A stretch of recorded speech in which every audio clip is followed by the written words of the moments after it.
It's happening again. Where is this? This is where it all started. Clive Barker's Jericho explored. Gory, disturbing, action-packed game that the world has forgotten. The story of Jericho. Clive Barker's Jericho is a next-generation game developed in collaboration with Codemasters and Alchemic Productions and released in late October 2007. Jericho will be accessible for PC, Xbox 360, and PS3, and is aimed at older players. It will blend the darkest aspects of Barker's horror novels and films with an ambitious, age-spanning plot. A trek through a vanished city that has been resurrected in a desolate desert has inspired Barker to develop the plot. Within the city, an ancient evil must be tracked down and eliminated by a special forces team, utilizing both traditional and arcane weaponry. Players must navigate through a series of maze-like chambers, each containing a foe deadlier than the last. Jericho is set nearly completely in Khali, a contemporary Middle Eastern metropolis constructed on top of the piled remains of various ancient civilizations. Layers of instances from the city's chaotic and murderous history are generated when the powers of this unknown horror break through the temporal rift into the earth. As they plunge into Khali's dark history, the Jericho team will be compelled to move from one time slice to another, confronting new enemies along their way. Before we go into our explanation, we have a very small request. If you like our content, please support us by subscribing to our channel. This is a small click for you, but for us, it means a lot. Thank you. Let's begin.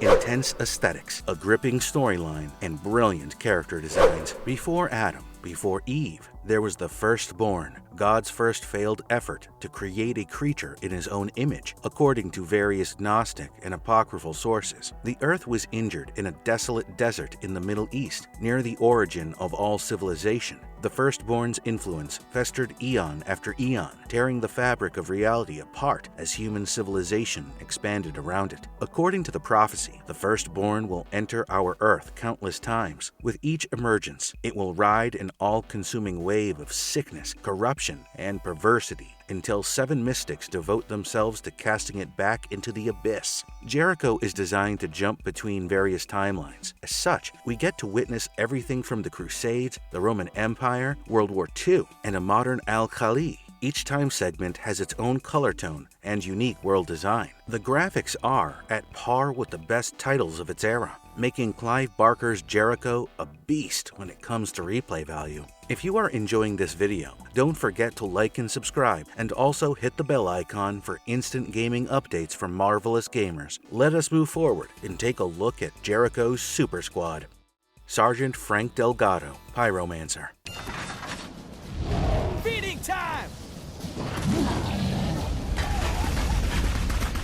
Delgado is a pyromancer, which translates to one who speaks with fire. In Delgado's instance, the fire he communicates with is a live, fiery creature he refers to as Abigail, a flame spirit. Delgado donated his right arm as an offering to the spirit after contacting it, which it accepted. His arm is now coated in a protective shell that houses the live flame that gives him his pyromancy capabilities. Frank breaks the containment shell during combat and releases Abigail, who swiftly begins causing havoc until being brought back into custody. When Abigail is free, he answers to Delgado's directions, making him a powerful tool in combat. Corporal Simone Cole, reality hacker.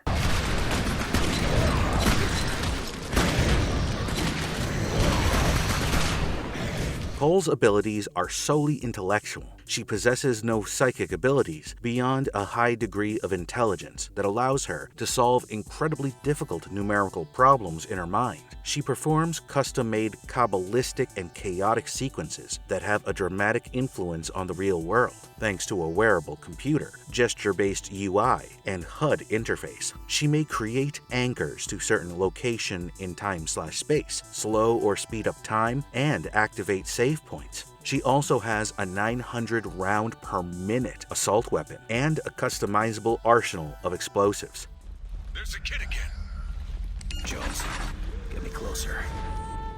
Captain Xavier Jones, Seer. Jones is a seer, which means he may see cryptic glimpses of the past or future. He can see paranormal phenomena in the gaming world that others cannot, thanks to his unique ability called a second sight. If used intelligently, the seer's abilities can become a vital asset to the player and help him to predict anomalies and avoid evil spirits. Lieutenant Abigail Black, Telekinetic. Calm down, Abby.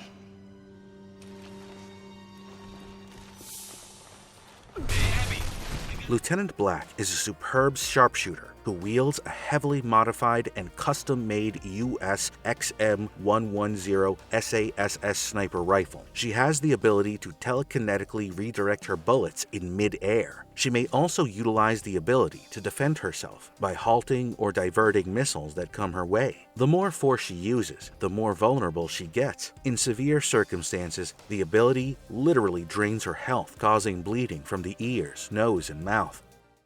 Sergeant Billie Church, Blood Ward. It's Leach's men. Sergeant Church is anti-gun, despite the fact that the Army forces her to carry a light machine gun as her primary weapon. If Church can get near enough, she can be fatal with her katana. The Church's influence comes at a clear physical cost. She can cast strong wards, enchantments, and banishments by extracting her own blood with her knife, painting potent sigils with it. Father Paul Rawlings, Exorcist. I'm just seriously wounded! God commands you rise! Despite being a devout Christian, Rawlings is an experienced soldier who has served in Vietnam and Iraq. He prefers to utilize basic Army Special Forces weaponry, which he supplements with his own luck charms and talismans. Rawlings' strength derives from a combination of extensive scholarly study of magic traditions from throughout the globe, particularly in the realms of consecration and exorcism, and sheer faith. Rawlings, it's me, Ross. I don't know what happened. I think I'm in him. Put those away, damn it. It's me. Captain Devin Ross, Ghost, Spirit. Ross has no physical weapons because he is a ghost. He can heal wounded team members like Rawlings, but his skill is far from equivalent. Ross must personally contact a wounded teammate to cure him, whereas Rawlings unleashes strong spells that can restore HP at any range. Ross has mastered the ability of threading, which is psychically connecting one teammate with another, such that their psychic or supernatural abilities combine to form an entirely new one.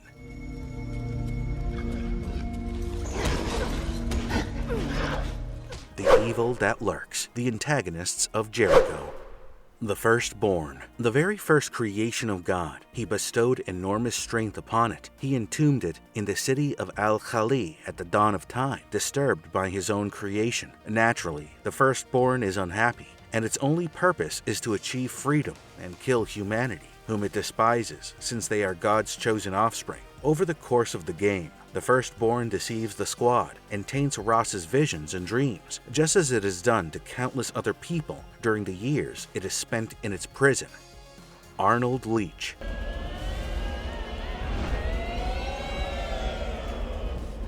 I have delivered the heathens as you requested, Your Grace. Leach is a former member of the DOW who has converted to a cult committed to the adoration and liberation of the Firstborn. He and his followers committed ritualistic suicide, reopening the breach, and they were all reborn as Firstborn warped abominations as a result. Leach has a profound loathing for Ross, as well as a sarcastic sense of humor and psychic abilities.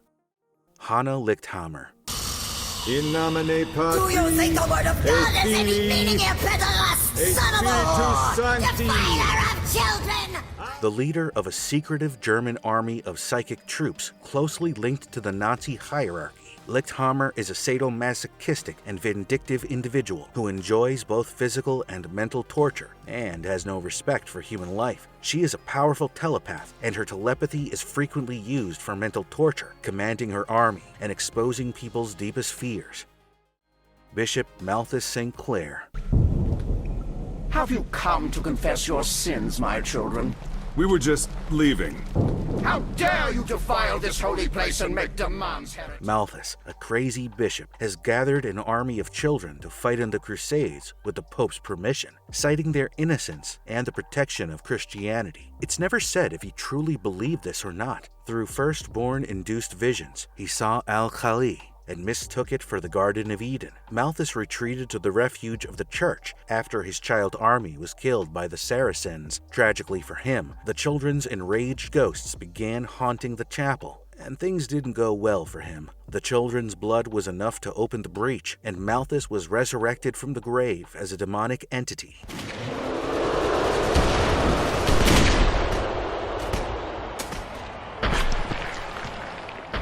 Gameplay mechanics, verdict, and future prospects. Players may operate any of the crew members in Jericho, each with their own unique look, weaponry, paranormal abilities, and even personality. Players may even thread their abilities to get new ones, and joining two teammates grants players access to abilities they wouldn't have otherwise. The player and his teammates are subject to a variety of hostile physical assaults. Each player has limited health that is depleted whenever they take damage from an adversary or traps that are scattered across the environment. After a few seconds, hit points are automatically restored. When a player's or teammate's health hits zero, that player or teammate is taken out of the game and remains disabled for a minute or more. The player can switch characters at any moment and in any location. However, this may be limited at times by certain events. In general, this implies that the player has access to all of the squad members' weapons and abilities at any given time. Players will be able to utilize standard weapons from any squad mate, who they can change into at any time.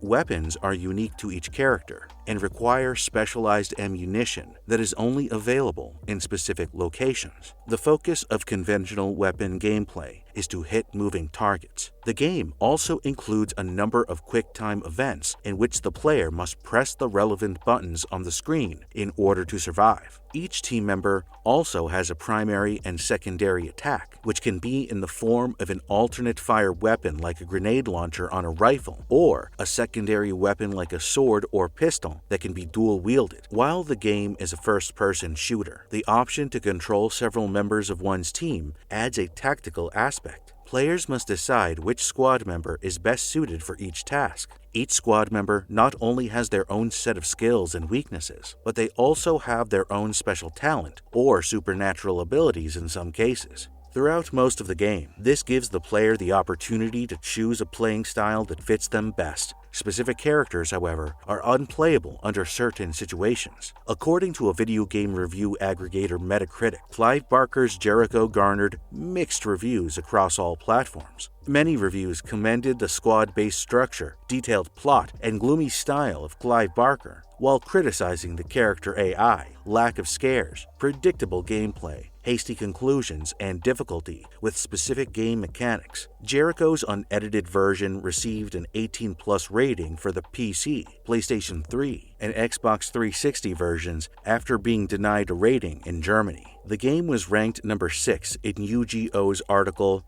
The 11 Weirdest Game Endings, in 2010. A sequel for Jericho was in the works, but later scrapped after the press wasn't too kind on the first installment. Ever since its initial release in 2007, both FPS and Clive Barker fans have been eagerly looking forward to the revamp of their favorite metahumans on modern consoles. And if you liked our content, don't forget to leave a like and subscribe to us if you haven't already. Have a good one and be safe. Thanks, everyone. Let's hunt some people.